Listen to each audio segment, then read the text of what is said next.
Bismillahirrahmanirrahim. Assalamualaikum warahmatullahi wabarakatuh. Perkenalkan, nama saya Himiatul Karimia, NPM 31. Saya dari Prodi Ekonomi 4A dan saya salah satu anggota dari kelompok 5 yang mendapatkan tugas yang berjudul Bank Sentral, Sistem Pembayaran, dan Alat Pembayaran dalam Perekonomian Indonesia. Nah, di sini saya akan menjelaskan tentang pengertian bank sentral. Nah, di sini bank sentral dibagi menjadi 3. Yang pertama, pengertian bank sentral, dan yang kedua, tujuan, fungsi, tugas, dan wewenang Bank Sentral Republik Indonesia, dan yang ketiga, stabilitas sistem keuangan. Nah, di sini saya akan menjelaskan yang pertama, yaitu pengertian bank sentral. Bank sentral merupakan lembaga yang memiliki peran penting bagi perekonomian suatu negara seiring dengan semakin berkembangnya perekonomian dunia. Setiap negara di dunia memiliki bank sentral. Oleh karena itu, fungsi, tujuan, dan tugas yang dijalankan serta bagaimana operasi dan organisasi bank sentral merupakan bagian penting yang harus diketahui. Salah satu definisi dari Johann Singleton tahun 2009 yaitu bahwa bank sentral merupakan salah satu sebuah bank tempat bank-bank lain menaruh dana atau rekening dan mempergunakan dana tersebut untuk menyelesaikan akhir dari transaksi antar bank. Nah, selanjutnya saya akan menjelaskan yang nomor 2. Yang nomor 2 yaitu tujuan, fungsi, tugas, dan wewenang Bank Sentral Republik Indonesia. Tujuan Bank Sentral Indonesia mencapai dan memelihara kestabilan nilai rupiah. Kestabilan nilai rupiah terdiri dari 2 aspek, yaitu yang pertama, kestabilan terhadap barang dan jasa yang tercermin pada perkembangan laju inflasi, dan yang kedua, kestabilan terhadap mata uang negara lain yang tercermin pada perkembangan nilai tukar atau kurs rupiah terhadap mata uang negara lain. Nah, dan juga tugasnya yaitu terdiri dari 3. Yang pertama, menerapkan dan melaksanakan kebijakan moneter, dan yang kedua, mengatur dan menjaga kelancaran sistem pembayaran, yang ketiga, mengatur dan mengawasi bank. Nah, selanjutnya, adapun wewenang yang diberikan oleh undang-undang dalam rangka melaksanakan 3 tugas tersebut, yaitu yang pertama, wewenang menetapkan dan melaksanakan kebijakan moneter, dan yang nomor 2, wewenang mengatur dan menjaga kelancaran sistem pembayaran, dan yang ketiga, wewenang mengatur dan mengawasi bank. Nah, di sini saya akan jelaskan satu-satu. Yang pertama, dari wewenang menetapkan dan melaksanakan kebijakan moneter, di sini ada tiga macam. Yang pertama, menetapkan sasaran moneter dengan memperhatikan sasaran laju inflasi. Dan yang kedua, melakukan pengendalian moneter dengan tidak terbatas pada operasi pasar terbuka di pasar uang, baik rupiah atau valuta asing. Dan yang nomor 3, menetapkan 3 diskonto, menetapkan cadangan minimum, mengatur kredit atau pembayaran. Nah, saya akan lanjutkan yang nomor 2, yaitu wewenang mengatur dan menjaga kelancaran sistem pembayaran. Di sini juga ada 3 macam. Yang pertama, melaksanakan dan memberikan persetujuan dan izin atas penyelenggaraan jasa sistem pembayaran. Dan yang kedua, mewajibkan penyelenggara jasa sistem pembayaran untuk menyampaikan laporan kegiatannya.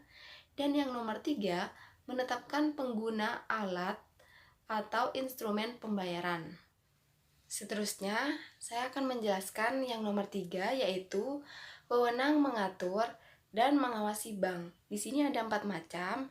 Yang pertama, menetapkan peraturan, dan yang kedua, memberikan dan mencabut izin atas kelembagaan dan kegiatan usaha tertentu dari bank, dan yang nomor 3, mengawasi bank baik secara individual maupun sebagai sistem perbankan. Dan yang nomor 4 yaitu mengenakan sanksi terhadap bank sesuai dengan peraturan perundang-undang. Nah, selanjutnya saya akan menjelaskan yang nomor 3, yaitu stabilitas sistem keuangan.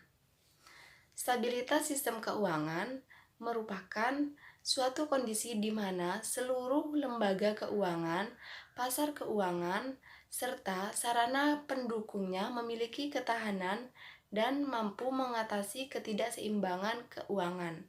Ketidakseimbangan keuangan bersumber dari proses intermediasi yang mengalami gangguan. Nah, Bank Indonesia memiliki 5 peran utama dalam menjaga stabilitas sistem keuangan. Di sini ada 5 ya.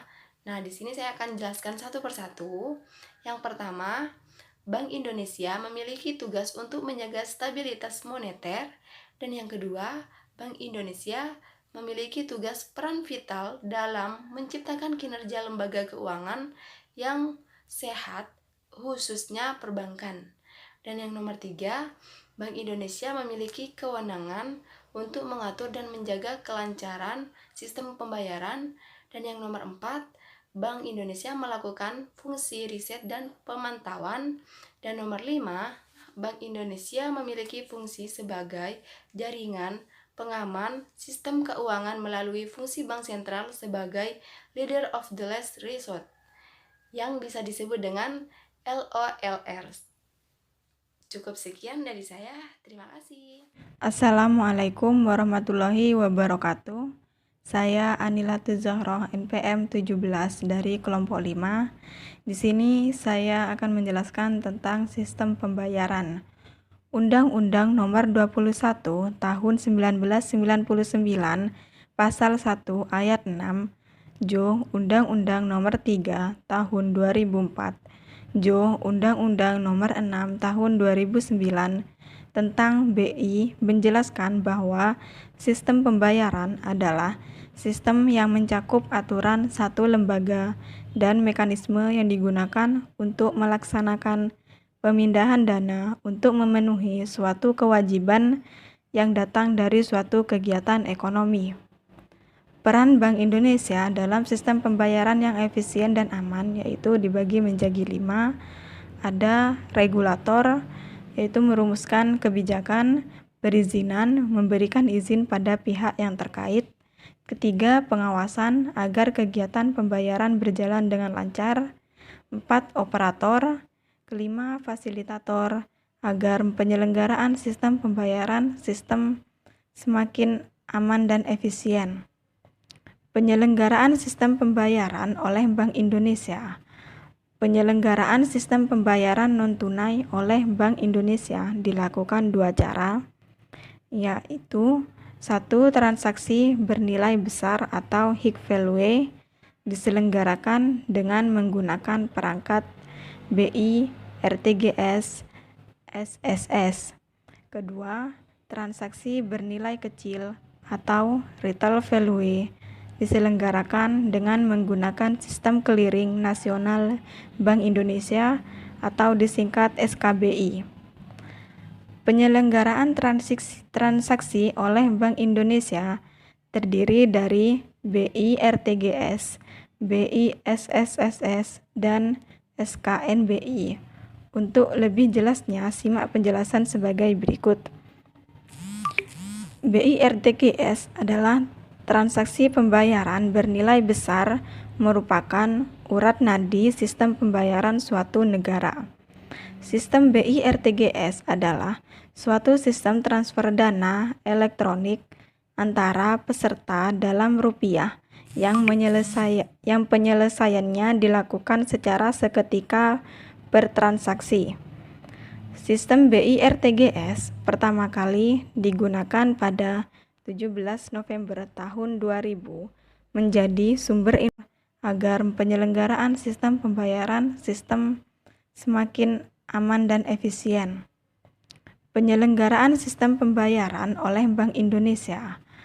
Penyelenggaraan sistem pembayaran non-tunai oleh Bank Indonesia dilakukan 2 cara, yaitu 1. Transaksi bernilai besar atau high value diselenggarakan dengan menggunakan perangkat BI, RTGS, SSS. Kedua, transaksi bernilai kecil atau retail value diselenggarakan dengan menggunakan sistem clearing nasional Bank Indonesia atau disingkat SKBI. Penyelenggaraan transaksi oleh Bank Indonesia terdiri dari BI RTGS, BI SSSS, dan SKNBI. Untuk lebih jelasnya, simak penjelasan sebagai berikut. BI RTGS adalah transaksi pembayaran bernilai besar merupakan urat nadi sistem pembayaran suatu negara. Sistem BI RTGS adalah suatu sistem transfer dana elektronik antara peserta dalam rupiah yang penyelesaiannya dilakukan secara seketika bertransaksi. Sistem BI RTGS pertama kali digunakan pada 17 November tahun 2000 menjadi sumber informasi yang sangat bermanfaat dalam rangka pengawasan bank maupun kebijakan moneter. BI SSS adalah sarana transaksi Bank Indonesia untuk administrasi surat berharga secara elektronik yang terhubung untuk pengadministrasian surat berharga. Surat berharga sendiri meliputi pertama, kegiatan pencatatan, kedua, kepemilikan, ketiga, clearing, keempat, statement serta pembayaran bank, kelima, nilai pokok. Yang ketiga yaitu sistem clearing adalah pertukaran warkat atau data keuangan elektronik antara peserta clearing. Setiap bank dapat menjadi peserta dalam penyelenggaraan SKNBI suatu wilayah clearing kecuali BPR atau Bank Perkreditan Rakyat. Kantor bank yang akan menjadi peserta wajib menyediakan perangkat clearing, antara lain perangkat transfer clearing dan jaringan komunikasi data. Terima kasih. Assalamualaikum warahmatullahi wabarakatuh. Perkenalkan, nama saya Fauzan, NPM 1922221127. Di sini saya dari kelompok 5 akan melanjutkan penjelasan tentang alat pembayaran tunai atau yang sering kita kenal dengan uang. Sejarah uang. Tahukah kalian sejak kapan uang itu digunakan sebagai alat pembayaran? Dan pertanyaan tersebut, kalian akan dihadapkan dengan persoalan kapan, siapa, dan bagaimana perkembangan uang. Uang pertama kali dikenal di negara Tiongkok lebih kurang 2700 sebelum Masehi oleh Huang Kaisar Kuning.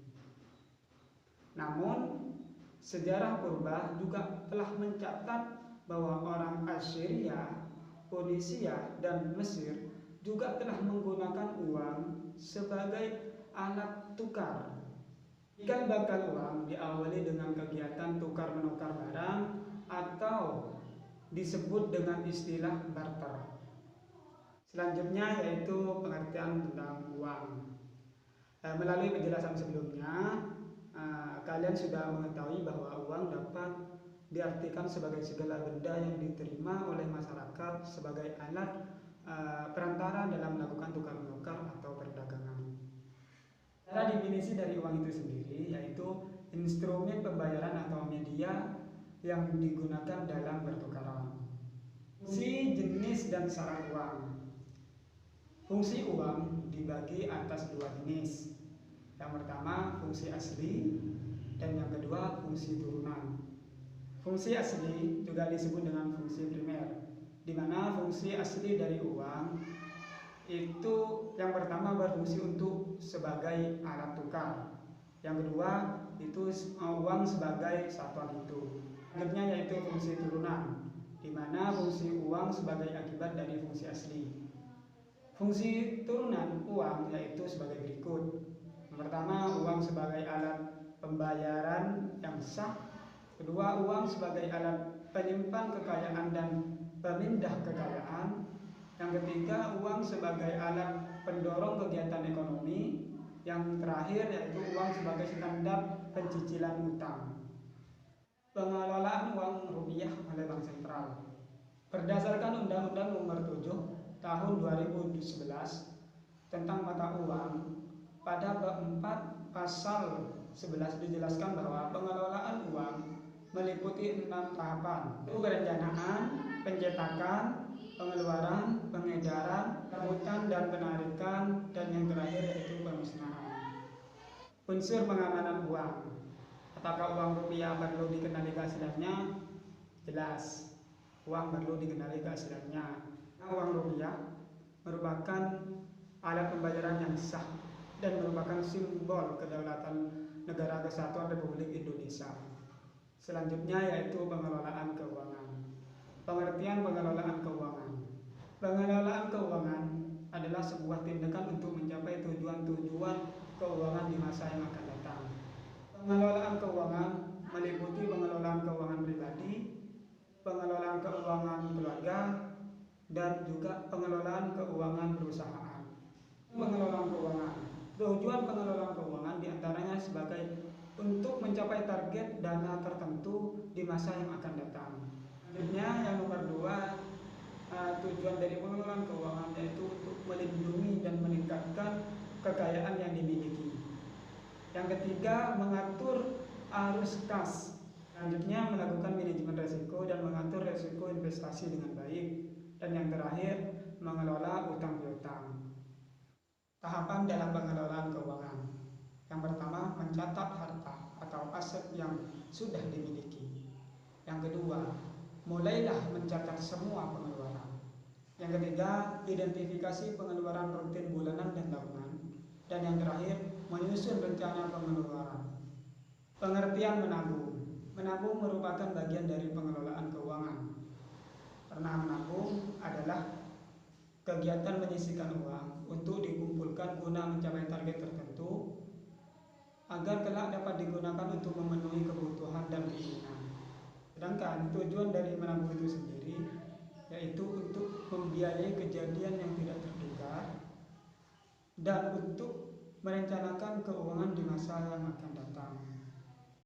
Assalamualaikum warahmatullahi wabarakatuh. Perkenalkan, nama saya Ainunatul Zahro, NPM 19 222 11 029 dari kelompok 5 Prodi Ekonomi 4A.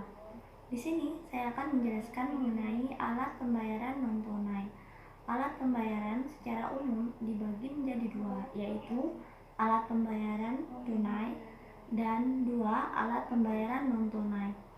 Alat pembayaran tunai adalah pembayaran yang menggunakan uang kertas, yaitu uang kertas dan uang logam dalam bentuk fisik.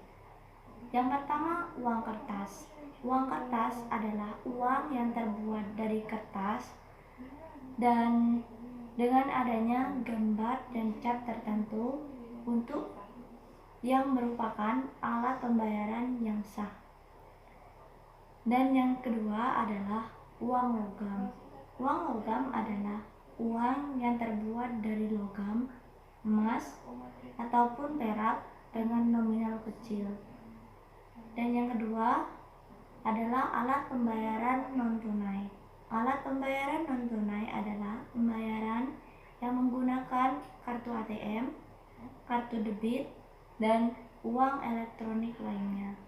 Yang dimaksud dengan kartu ATM adalah kartu yang dikeluarkan oleh bank untuk layanan nasabah yang fungsinya untuk menarik atau mengambil uang tunai di mesin ATM.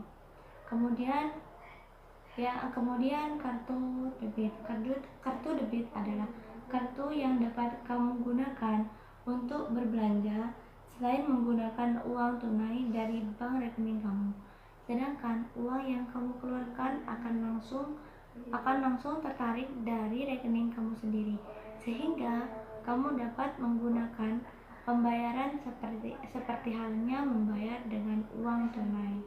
Tiap pemegangan kartu akan diberikan nomor pribadi atau nomor PIN yang bersifat rahasia untuk menjaga keamanan dan kewenangan untuk melakukan transaksi. Yang ketiga adalah uang elektronik. Uang elektronik adalah uang yang digunakan dalam transaksi internet dengan cara elektronik. Dan biasanya transaksi ini menggunakan jaringan komputer. Dan nilai uang yang disimpan secara elektronik dalam satu media server atau chip. Uang elektronik dapat digunakan sebagai alat pembayaran kepada pedagang yang bukan merupakan penerbit uang elektronik tersebut. Penggunaan uang elektronik masih terbatas karena antara penerbit uang elektronik harus menjalani kerjasama dengan unit usaha yang mau menerima pembayaran transaksi di tempat usahanya dengan menggunakan uang elektronik. Dan biasanya penerbit uang elektronik bekerja sama dengan minimarket, mall, kafe, atau di tempat anak muda yang biasanya berkumpul.